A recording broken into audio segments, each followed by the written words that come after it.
have microblading ombre powder brows or nano brows, and it's 5 years, that is a brow tattoo.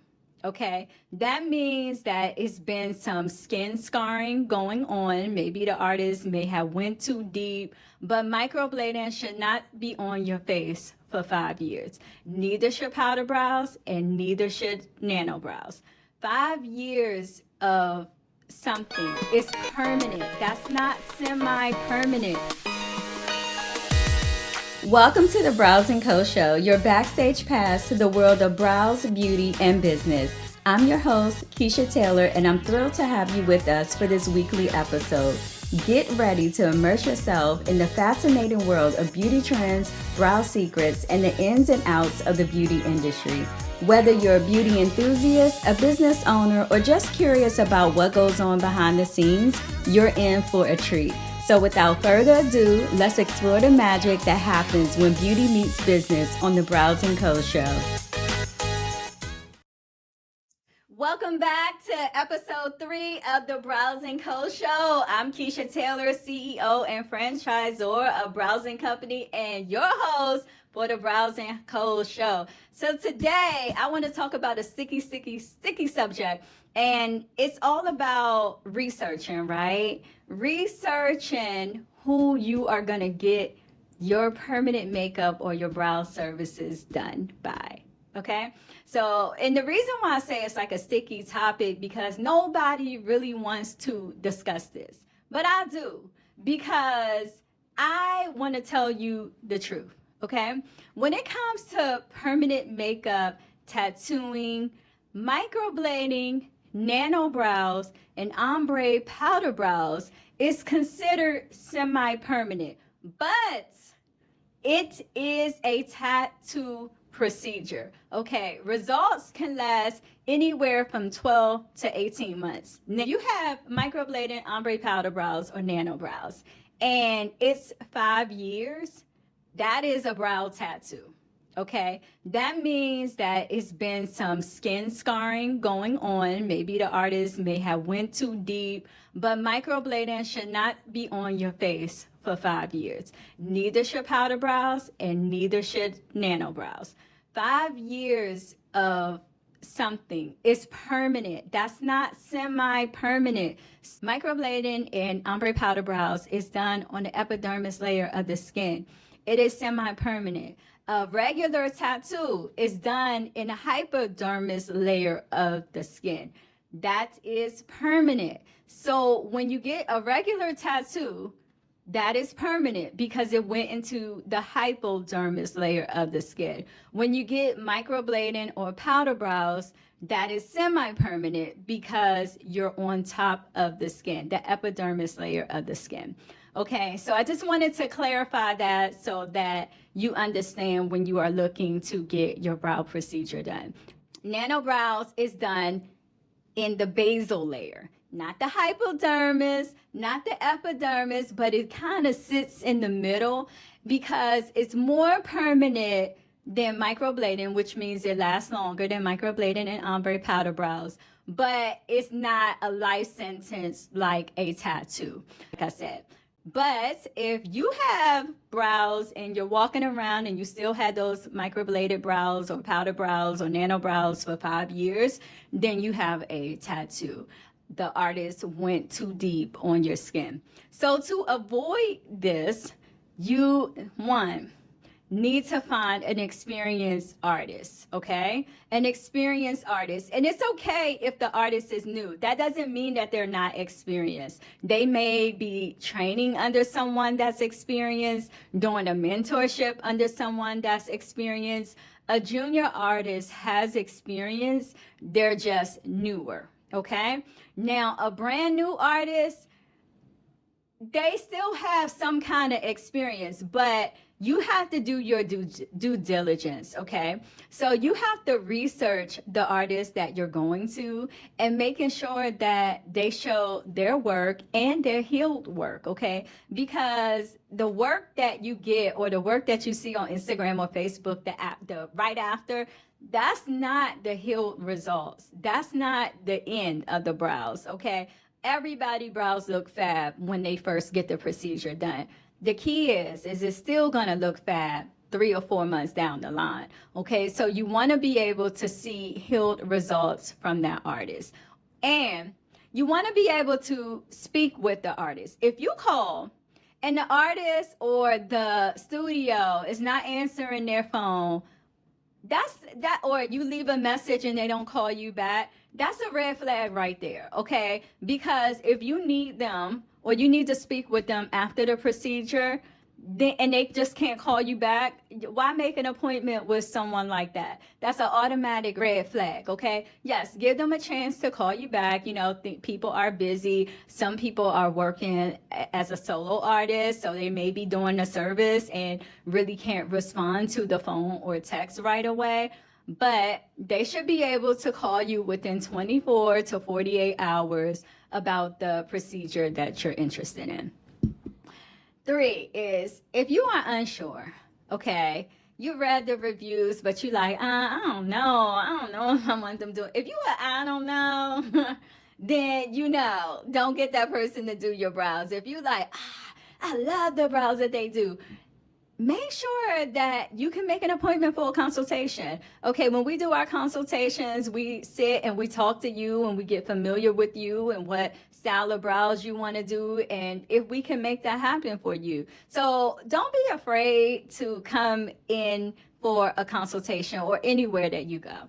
Now, if the consultation is a fee, saying $25 or $50, trust and believe the fee is well worth it. Okay, that is worth your time to go and sit and talk to someone about tattooing your face. Okay, it's no amount of money that I gotta pay. If somebody say, okay, well, it's $75 for a consultation, that's because you are putting a blade or a needle or a tattoo gun on my skin. So I want to make sure that I am able to talk and ask questions and get my questions answered. Okay, so if you can't do it by the phone, see if you can book an appointment for a consultation. It may be free, it may not be free, but it doesn't matter because you're able to go in. You can see if, the location is clean, if you connect with the artist or not, if they really who they say they are, So that's the benefits of going in for a consultation, okay? My next advice is to read reviews, okay? Read the reviews, okay? Now, there are going to be bad reviews. They're going to be bad reviews because sometimes people just leave bad reviews. Maybe maybe the artist didn't do something, maybe they didn't show up on time, but if they have more good than bad, give them a chance, call them, speak with them about it. See if they wrote a response to the review. See if you can gauge the tone that they use. So read the reviews and watch testimonial videos, okay? But sure that you are doing your due diligence, okay? Okay. Now, this one I'm very particular about because this is a professional business. If your artist or the person that you are about to book a brow service with, a tattoo on your face, right? And they don't have a website, I'm going to steer you away from that, okay? Unless they're a friend or family member and they're just getting into the industry and they need you as a model. That's pretty much the only reason why someone shouldn't have a website. But if you're in full-blown business and you're doing this service and you have an experience, you're gonna have a website. You need to be able to read about the studio location, maybe get some before and after pictures from the website, or maybe you just need to learn about a particular service. You want to check the website. Instagram, that's not a website. Facebook, that's not a website. Any other platform, TikTok, that's not a website, okay? Now, if they have videos on YouTube, that's a good place. YouTube is a trusted, if they're taking the time out and they're making YouTube videos for their clients to see the service, that's a actually good and trusted way to gauge if you want to go to that person or not. Okay. But just don't book because you've seen some cute pictures on Instagram or Facebook. Okay. A referral. Make sure, maybe your friends refer you to somebody and you can bypass that because, a referral is always good. A referral, well, not always good, but we trust our friends and family members, right? Or maybe you have a friend and you love the way their brows look and they referred you to where they went. Okay, that's a referral. That's a trusted source that you're going by. If they tell you the artist is great and yeah, they answer their phone, that's great. You have a trusted source to go by. Again, now, I just really have to get into this because, like I said, I want to give you guys the rundown so that you can make an informed decision when it comes to booking your brow services. So we are going to talk about pricing. Yes, pricing. Now, I don't know who is listening to this podcast or who is watching this podcast, but the average going rate in the DMV area, okay, DC, Maryland, and Virginia for a microblading service starts at $500. When you are seeing prices like $199 and $250, it may be something going on there. I'm not saying that it is, but I'm saying it's worth checking that out, okay? Are they looking for models, all right? Because if they're looking for models, then that's something different, okay? They're looking for to get experience on your face, and there's nothing wrong with that. It's nothing wrong with that. It's not to say that they're not good people to go to, but you need to understand what you're getting yourself into. So if you raise your hand to be a model for a semi-permanent brow service that costs $199 or $250, then you may not be getting an experienced person, okay? And you may want to check, if they have a mentor, looking over them or something like that, okay? We have new people here too. We watch over people, so I'm not saying that, they don't do, brows good, but I do want to let you know that pricing should never influence what brow service you're going to get, because again, this is a tattoo procedure on your face, and the artist will be cutting incisions or using a tattoo machine on your skin, on your face. So pricing should never be the ultimate final decision maker, and do not seek pricing. I get calls all the time. Can you tell me how much your price is? Okay, thank you. Okay, can you tell me how much your price is? Okay. And that? Okay. And I just, don't seek pricing, because you're going to get what you pay for.